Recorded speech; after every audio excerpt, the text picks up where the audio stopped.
Salut à tous et bienvenue dans cette vidéo où nous allons parler aujourd'hui de Sa 2, réalisé par Andrés Muschietti et non Andy. Pour ceux qui peuvent voir le film en VO, merci de me dire si c'est marqué Andrés ou Andy. Parce que si maintenant ils se mettent à traduire les prénoms des réalisateurs, on va où là? Donc, Sa 2, réalisé par Andrés Muschietti, le même réalisateur, si je dis pas de bêtises, que le premier, il me semble, hein. Alors cette critique ça va être un petit peu compliqué parce que je sais pas encore aujourd'hui. euh, moi je suis rentré du cinéma depuis 5 heures et je sais toujours pas quoi en penser. Je pense que je saurai quand il sortira en Blu-ray et du coup je me poserai la question, est-ce que c'est assez bon pour que j'achète, est-ce que j'ai envie de le revoir? Mais là franchement je vais vous donner mon avis. Je vais dire les défauts que je reproche, les qualités, mais il me semble pas que je les ai notés. Et puis voilà. Mais franchement, c'est vraiment juste pour donner mon avis. Je sais vraiment pas quoi en penser, je saurais même pas si je vous le recommande ou pas. Bon, si vous avez aimé le premier, bon bah si, allez le voir, évidemment. Mais alors déjà, même si je suis un peu mitigé, chose que je peux retenir, enfin que je peux quand même retenir, c'est que 2h50, certes, mais en tout cas c'est pas long. Je veux dire, on les sent pas passer, donc il y a déjà au moins ça comme bon point, je me suis pas fait chier quoi. C'était pas genre vraiment, c'était long, chiant, interminable et je me suis emmerdé. Non.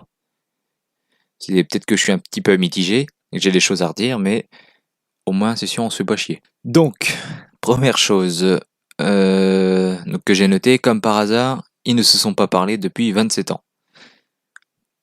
Ce qui veut donc dire que direct après le film, bon, après je pense qu'ils peut-être qu'ils ont arrondi, je sais pas, mais là dit comme ça veut dire que après le premier film, donc ils ont fait leur pacte là, qui est pas du tout recommandable, hein. Enfin, si les gosses ont vu ça, vraiment ne le faites pas. C'est voilà. En termes de transmission de maladie, septicémie, voilà, il y a pas mieux. Donc ils font leur pacte et tout, et en gros, ce que ça veut dire, c'est qu'après ils se sont plus parlé quoi. Et c'est bien parce qu'après on voit quand même des flashbacks où ils ont joué ensemble après les événements, donc c'est un peu bizarre. Je sais pas si c'est moi qui a mal compris un truc ou qui a mal écouté peut-être, ou que c'est vraiment une erreur. Là par contre, je demande vraiment votre avis, je sais pas du tout si c'est une erreur ou pas. Mais pour moi oui. Petit défaut de montage qui arrive dans le début du film, c'est que bah déjà le film commence, on voit la fille qui flotte, Beverly là qui est en train de flotter quand elle s'est fait enlever dans le 1. Ensuite on les voit faire leur pacte et après on les retrouve plus vieux. Et après, genre vers 15 minutes du film, il y a plein de corps qui sont éjectés de l'égout là par lequel ils rentraient pour aller voir le refuge de ça. Donc plein de corps ont été éjectés et parmi eux le corps du redneck à coupe mulet, enfin qui les faisait chier dans le 1. Et juste après, donc il sort de la flotte et tout, tout traumatisé, je sais pas quoi. Ce qui est le cas, parce que voilà, c'est avec plein de corps qui flottent autour de soi, on doit pas être très bien dans sa tête. Et juste après, on le retrouve en train de marcher. Et on voit les flics chez lui et tout. Donc moi, j'avais pas revu le 1 avant d'aller voir le 2. Et j'avais oublié, c'est vrai qu'il avait tué son père. Mais du coup, voilà, on découvre les flics chez lui, tout ça. Et je suis désolé, mais enfin dans le montage c'est vraiment mal fait parce que moi du coup je suis pas allé voir le film tout seul et j'ai demandé du coup à mon ami s'il avait compris la même chose que moi, ce que j'avais expliqué, il m'a dit oui pareil. Et je suis désolé mais dans le montage moi j'ai compris que quand il revenait à la vie, enfin quand il sortait de la flotte tout ça et qu'il rentrait chez lui, bah que lui il avait gardé son physique de jeune pour je ne sais quelle raison et que du coup bah lui il était en 2019 mais avec son physique de jeune. Donc gros défaut de montage à ce niveau-là. Moi j'aurais mis ça au début, peut-être en première scène. Ça aurait été peut-être un petit peu mieux pour que la scène des PD qui se font casser la gueule. Et d'ailleurs, ça va me permettre de faire une petite transition. Mais donc le film commence par deux homophobes, par deux homosexuels qui sont en train de se faire, enfin qui se font tabasser par de quatre cons. Et et juste après, l'un d'entre eux se fait bouffer par ça. Comme a dit mon ami, si on l'avait juste vu la silhouette, les yeux qui brillent, tout ça, comme le premier plan où on le voit, ça aurait marché. Mais après, ils vont un petit peu dans la surenchère, on le voit vraiment bien de loin. parce que le petit ami du coup, bah il voit son copain se faire bouffer. Et ensuite, il y a une multitude de ballons, centaines, qui débarquent comme ça et qui permettent à ça de s'en aller, on va dire. Et après, bah du coup, les deux gays, enfin celui qui reste en tout cas, de celui qui est mort, si, on entend parler parce que les filles disent ouais, un corps a été démembré, tout ça, voilà. Et c'est tout. Et genre celui qui a survécu, on le revoit pas. Donc clairement, cette scène ne servait juste à nous montrer, ça est de retour. Sauf que nous, en tant que spectateurs, si on va voir la suite, on le sait. Donc on n'avait pas besoin de ça. Et ce qui est con, c'est que la deuxième scène où on voit ça, c'est dans une très belle scène qui rappelle celle de Georgie, là, sa première apparition avec Georgie. Dans le 1, c'est une scène où il attaque une petite fille. Et donc la petite se fait bouffer, et cette scène est très bonne, bien faite. Et clairement, en termes de première scène pour première apparition dans le film pour ça aurait été beaucoup mieux, beaucoup plus pertinente que la scène, la toute première scène en fait. Selon moi. Après, c'est mon avis et celui de mon ami. J'étais pas tout seul. Donc, donc voilà. C'est un petit peu dommage, mais c'est pas un gros défaut non plus. C'est juste que je trouve que ça aurait été beaucoup mieux de le faire entrer dans ce film avec l'attaque de l'enfant. Surtout qu'en plus, on nous dit qu'il attaque des gosses, mais enfin, le gay, c'est pas un gosse. Mais, enfin, ouais. Alors, mon ami me dit, oui, c'est parce qu'il a peur. Ouais, enfin, pour moi, il faudrait peut-être que je revoie le 1 et le vieux enfin, le vieux, entre guillemets, le plus vieux de 90, mais il me semble pas que il bouffait toutes les personnes qui avaient peur. Pour moi, c'était vraiment que les gosses. Et c'est ce que je comprenais pas d'ailleurs, parce que chez les adultes, il y a plus de viande, mais bon, s'il veut, s'il préfère. Enfin bon, n'hésitez pas à m'expliquer d'ailleurs, si je me trompe et que il tue aussi des adultes, je sais pas. J'ai pas lu les livres aussi, je tiens à le dire. Et donc voilà. Ensuite, j'ai eu un petit peu peur, je tiens juste à le signaler. Il y a, il y a un moment, alors, je vais commencer par ça. Le noir, Mike, il dit vous devez trouver un artefact et quand vous l'aurez, chacun, venez me retrouver à la bibliothèque. Et je suis désolé, mais une phrase comme ça fait très jeu vidéo. Hein. C'est retrouvez ça et puis une fois que vous l'aurez, venez me rejoindre ici. Ça fait très PNJ comme phrase, mais bon. Et donc du coup, quand on débute d'abord une scène avec Beverly, on débute avec une scène, cette quête de l'artefact là. On débute ça avec Beverly. Donc je dis pas ce qui se passe, hein, mais normalement il y a la scène sur internet. C'était la première bande-annonce, je crois. Ensuite, il y a une scène avec Richie. Et après, avec Billy. Et au bout d'un moment, je me suis dit, mais putain, mais on aura une scène comme ça, chacun avec eux.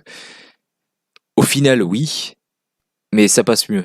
C'est pas vraiment, hop, ils débarquent quelque part, ils savent pas que telle personne c'est ça, et du coup ils se font attaquer, ils ont peur, tout ça.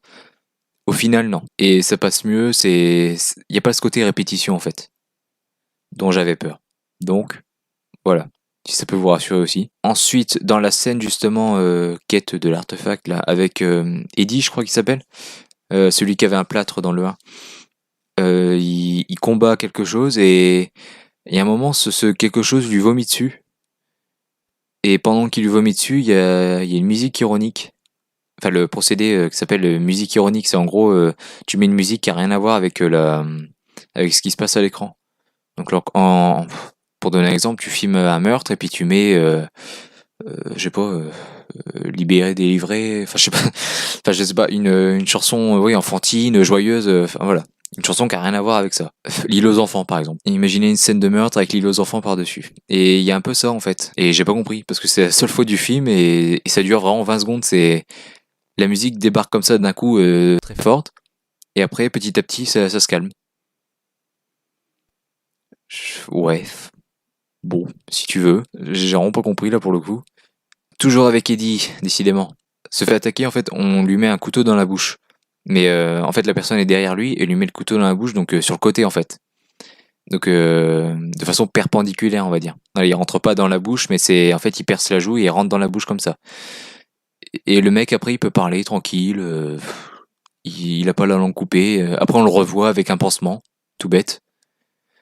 Sauf que je pense qu'un pansement ça suffit pas, hein. Parce que quand c'est ouvert, je suis pas médecin, hein, mais je pense qu'il faut recoudre. Et que si tu recoupes pas, t'es un petit peu dans la merde. Déjà, t'as plein de salive et plein de sang qui, qui s'échappe de ta bouche, donc pour parler, c'est un peu chiant. Et même avec un trou, de toute façon, avec un trou dans la bouche, je pense que oui, c'est dur de parler de tout court. Et justement, le mec qui se fait attaquer, justement, enfin, je comprends pas cette scène. Cette scène était vraiment très mal foutue, parce que, du coup, quand tu vois la personne qui se fait attaquer, tu te dis, comme elle meurt pas, tu te dis, bon, bah, en fait, non, c'est une illusion, c'est ça qui l'attaque, et puis, voilà, c'est des conneries, quoi. Et après, la personne qui s'est fait attaquer, elle a une réaction assez bizarre, en fait. Elle sourit, elle se met dans une baignoire, et elle tire le rideau, toujours en souriant.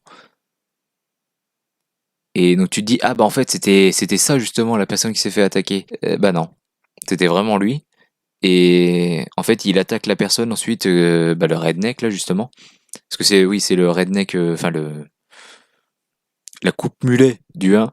C'est la coupe mulet en fait qui l'a attaqué. Et du coup à travers le rideau il arrive à lui enfoncer le couteau dans le cœur. Alors au passage le mec survit, d'une. Et deuxièmement, alors qu'il a pas la langue tailladée, qui survive à la blessure, bon, ok, enfin oui, qui survit, bon ça c'est normal, mais qu'il a pas la langue tailladée, elle est ok. Mais le mec, il enlève le couteau de sa bouche et t'entends rien. Pas un gémissement, pas un cri de douleur, rien. Pas la lame qui frotte, enfin je sais pas. T'entends rien du tout. Et du coup, bah la coupe mulet s'avance et puis il peut le percer, enfin le transpercer, voilà. La coupe mulet est d'ailleurs accompagnée par un zombie qui ne sert à rien à part ajouter de l'humour, j'ai l'impression. Et d'où un zombie peut conduire une voiture, enfin un mec mort. Et pourquoi ça va le chercher dans son asile? Pourquoi il le fait sortir? Alors pour foutre des bâtons dans les roues aux gosses, ouais, enfin aux gosses, aux grands, aux personnages principaux, ouais. Enfin dans le 1 il n'en avait pas besoin. Bon, vous me direz dans le 1 c'était que des gosses, ouais si vous voulez, mais bon, c'est un peu débile, mais bon. Ok. Euh, Ensuite, j'ai besoin de votre avis. J'aimerais savoir s'il y a vraiment des références à The Thing et Alien. Alors c'est pas important, c'est possible ou pas possible, on s'en fout, mais c'est juste pour savoir parce qu'il y a un moment, il y a une tête qui a des pattes d'araignée qui lui sortent de la tête.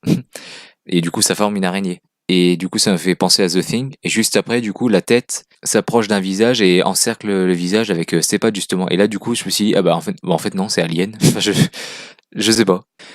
Ensuite, peut-être que j'ai mal écouté ou quoi, je sais pas. Donc là, pareil, j'ai besoin de vous. Mais il y en a un qui reproche à quelqu'un, enfin qui reproche, qui se fout de la gueule. Il y a un des amis en fait, qui se fout de la gueule d'un de ses potes en disant t'as épousé une femme qui fait 10 fois ton poids. Et sauf que ils se sont pas vus depuis 27 ans. Donc comment il le sait le mec qui dit ça? Voilà. Pour revenir aussi, ça j'avais oublié, voilà. Dans la succession de scènes recherche d'artefacts, je sais pas quoi, il y a une scène donc avec Richie où il se fait attaquer et le fantôme, ça lui dit tu as un secret, je sais plus quoi, enfin voilà. En gros, il nous fait comprendre qu'il a un secret et on n'en parle plus jamais après ça. Donc peut-être que j'ai manqué encore une fois un dialogue, je sais pas. Je l'ai vu en VF, hein. Vous dites pas il l'a vu en VO, il a rien compris, non? Parce que moi je suis obligé de voir mes films en VF. Bon, à part certains, comme le premier film de en VO que j'ai vu de ma vie au cinéma, Factory, là, il y a une critique qui est déjà sortie, la dernière. Et donc j'ai vu en VF, hein, donc voilà, je comprenais ce qu'il disait. Mais vraiment, il me semble pas qu'il reparle du secret. Alors il y a un autre secret plus tard avec Mike, mais justement ça aurait été plus logique du coup de le faire avec lui, mais non, ils l'ont fait avec Richie, puis il a un secret. Ok, bah c'était bien, c'était bon à savoir.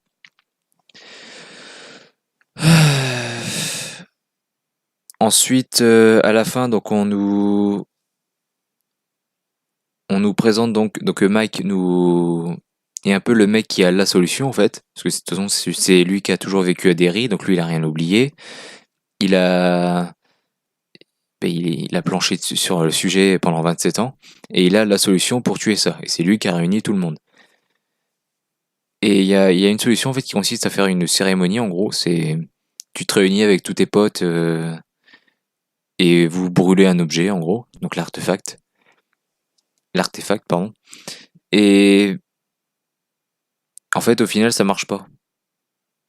Et il nous explique en gros ça en faisant croire qu'il est mort. Enfin, après avoir fait croire à tout le monde qu'il était mort. Il dit ah mais oui, tu ne leur as pas dit. Enfin voilà, en fait, il faut que tout le monde meure pour que ça marche. Sauf qu'on a un flashback sur des Indiens qui le font et ils se font tous découper en morceaux pendant cette cérémonie. Et certes, Mike dit oui, mais peut-être que ça a pas marché parce qu'ils étaient pas volontaires. Enfin, je sais plus comment il dit, mais en gros, ils le voulaient pas vraiment. Enfin, ils étaient pas sûrs que ça allait marcher. Voilà, ils y croyaient pas. Ils n'y croyaient pas. Et sauf que la façon dont il le dit, c'est on dirait que c'est un peu pour s'excuser lui-même de pas avoir dit le secret aux autres. C'est pas vraiment pour dire non mais ça a pas marché à cause de ça. C'est vraiment il est limite pas sûr de ce qu'il dit en fait. Donc clairement les Indiens ont fait ce qu'il fallait. Ils se sont même sacrifiés et tout. Donc question, s'ils ont tout fait, pourquoi ça ne marche pas? Et je suis désolé, mais l'excuse de ils n'y croyaient pas. Attends, ils acceptent quand même de se sacrifier. Donc accepter de te sacrifier pour un truc auquel tu ne crois pas, c'est un peu con. Vraiment là, j'ai pas compris ce truc-là, donc voilà. Donc je suis désolé, depuis 20 minutes là, je dis que des défauts. C'est un peu ce qui m'a gêné devant le film. Et c'est vrai que je suis un peu circonspect parce que c'est la première fois que je note autant de défauts pour un film que je déteste pas au final. C'est un bon divertissement, on s'emmerde pas, même 2h50, c'est pas long. J'ai trouvé Once Upon a Time in Hollywood que j'ai bien plus apprécié long par contre, parce qu'il fait 1 minute de moins, 2h49. Mais pour le coup, je les ai plus sentis. Là, ça allait, mais au final, je sais toujours pas si j'aime le film ou pas. Donc peut-être falloir que j'en discute avec d'autres personnes qui l'auront vu ou pas. Mais c'est vrai que tous ces défauts, pour l'instant, ça fait un peu chier. Enfin, alors au final, pour dire des petites qualités, même si je l'ai vu en VF, parce que quand on voit les films en VF, on peut pas vraiment juger le jeu des acteurs. Mais de ce que j'ai vu, franchement, James McAvoy, encore une fois, il a l'air de très bien jouer. Dans la lignée de Split, c'est vraiment, il y met tout son cœur. On voit que, on a vraiment l'impression qu'il bégaye vraiment. Ça peut un peu faire penser au personnage, je sais plus comment il s'appelle. Edwin, je crois, non? Ouais, un truc, Edwig, je sais plus. Edwin, il me semble. Le personnage de Edwin dans Split, et Glass. Donc le petit gamin qui vazote. Ça fait un peu penser à ça, mais il a des cheveux, donc ça change.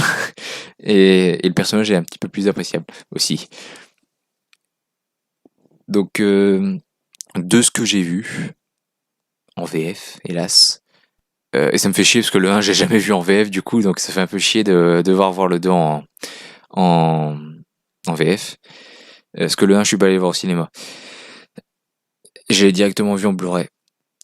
Mais bon, de ce que j'ai vu, il a l'air de bien jouer. Et les autres, pareil, j'ai envie de dire. Mais c'est vraiment le plus le jeu de Jess McAvoy et de Bill Skarsgård qui m'a marqué. Je préfère noter aussi un autre bon point. Il y a un petit garçon dans le film qui apparaît à 2-3 reprises. Et d'ailleurs que je trouve qu'il ressemble un petit peu au petit garçon présent dans Avengers 3, dans Iron Man 3. Bon, en tout cas, ce gamin, en fait, à un moment, il dit une phrase, je crois qu'il dit arrêtez de me suivre. Il me semble que c'est ça. Et je sais pas, mais cette phrase-là, vraiment, je sais pas, ça m'a impressionné. Enfin, j'avais l'impression de le voir en version originale, en fait. Parce que tu sens toujours un petit peu les voix rajoutées par-dessus. Mais là, je sais pas, juste cette phrase-là, elle était incroyablement bien jouée, je trouve. Voilà, pour dire une autre petite qualité. Euh, les personnages changent pas, sont plutôt fidèles à eux-mêmes. On se demande même parfois s'ils ont grandi euh, dans la façon qu'ils ont de se parler en fait. Alors je parle pas pour le j'ai baisé ta mère à la fin, mais quand ils se moquent d'eux un peu, enfin, notamment dans la scène du repas, il y a vraiment un moment, en fait, je me suis demandé, j'ai l'impression de voir les Gardiens de la Galaxie, en fait. Ils s'engueulent, mais, enfin, je sais pas, ils ont des visages, en fait, tu te demandes s'ils rigolent, en fait, au fond d'eux, mais, alors ceux qui font les taquineries, qui disent les saloperies, bon, oui, j'espère qu'ils rigolent, mais ceux qui prennent la moquerie, je sais pas, quand tu vois leur visage, tu te demandes, mais putain, mais ils trouvent ça quand même drôle, enfin, ils en rigolent, ou c'est juste qu'ils jouent très bien, les mecs énervés, enfin, ils font semblant, enfin, je me suis vraiment posé la question, je me suis dit, mais ils sont vraiment amis ou quoi? Ils avaient l'air plus amis quand même quand ils étaient petits, quoi. Je sais que là, ils se sont pas vus depuis 27 ans, mais je trouve que les retrouvailles marchaient mieux dans le film de 90. J'avais plus l'impression de voir des amis qui se retrouvent. Là, au final, bah, je voulais dire une qualité, mais c'est encore un défaut. Non, donc une qualité, donc. On n'a pas trop de mal à les reconnaître. Bon, déjà, bah, le noir et la fille, mais ils sont tout seuls, donc enfin, ils sont tout seuls. C'est le seul noir et c'est la seule fille du groupe, donc c'est bon, on arrive à les reconnaître. Billy, bah, il y a le bégaiement pour nous aider. Richie, les lunettes, je dirais. Stanley, c'est celui qui se suicide.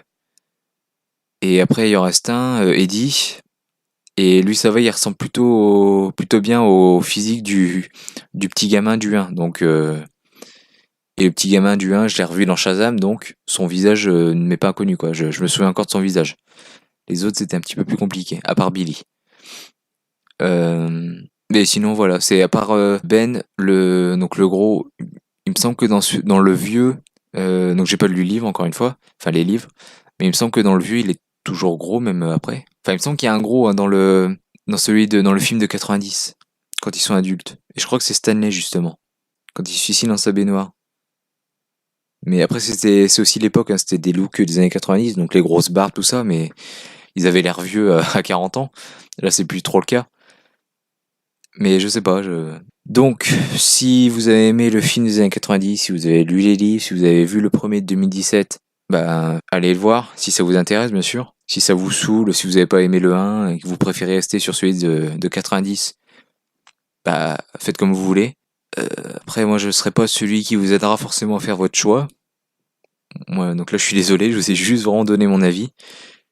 Et peut-être qu'en fin d'année, dans les rattrapages, enfin dans les vidéos de fin d'année, peut-être que je vous dirai si mon avis a évolué ou pas. Ou pour le film Joker, vu que ce sera un autre film de clown, ce sera un peu lié. Mais franchement, là pour l'instant, c'est pas une merde.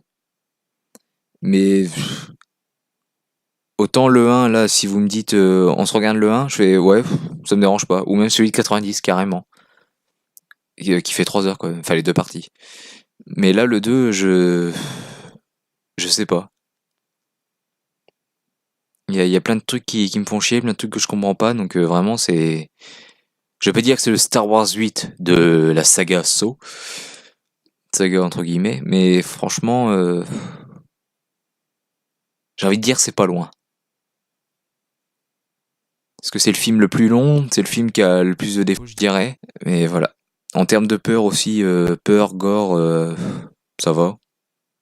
Je comprends que ce soit interdit au moins de 12 ans, je crois, mais vous sortirez pas de là en mode oh mon dieu, je suis choqué quoi. Moi pour vous dire, j'ai sursauté une fois et demie, on va dire. En gros, je vais vous dire, non, je vais pas vous dire quand, mais il y a une fois vraiment dans le film, bah, quand Richie se fait attaquer en fait par un truc géant. Quand le truc géant arrive, enfin apparaît à l'écran, j'ai sursauté. Et quand le mulet arrive pour la première fois, là aussi j'ai sursauté à moitié. Mais c'est tout. Après, moi, je sursaute pas vraiment. Et puis, c'est pas parce que je dis ça que c'est-à-dire que le film est pourri, qu'il fait pas du tout peur. Parce que, par exemple, j'ai sursauté aucune fois devant Conjuring et j'adore ce film. Mais voilà, c'est juste pour vous dire, c'est pas incroyable. Je pense que le 1 m'a quand même fait plus peur. La scène des diapos, par exemple, voilà. Il était géant et tout, donc ça marchait bien. Là, justement, on a une scène à la fin où il est géant et ça marche moins bien. C'est vraiment plus la grosse bête dont il faut s'éloigner plutôt que le gros fantôme dont il faut avoir peur. Voilà. Donc désolé de ne pas avoir fait plus court. Bah écoutez, bah, n'hésitez pas à me donner votre avis en commentaire. M'expliquer donc les choses que je n'aurais pas compris ou me dire oui t'as raison sur ça ou non t'as tort, t'as mal entendu, enfin voilà. N'hésitez pas à le faire gentiment, évidemment. Euh, et à me dire si vous, au contraire, si vous avez aimé et pourquoi. Donc voilà, comme d'hab. Comme d'hab, dites-moi votre avis si vous n'êtes pas d'accord avec tout ce que j'ai dit. Et puis voilà, puis je vous dis à bientôt, très bientôt pour une nouvelle critique sur Citizen Kane. Salut à tous!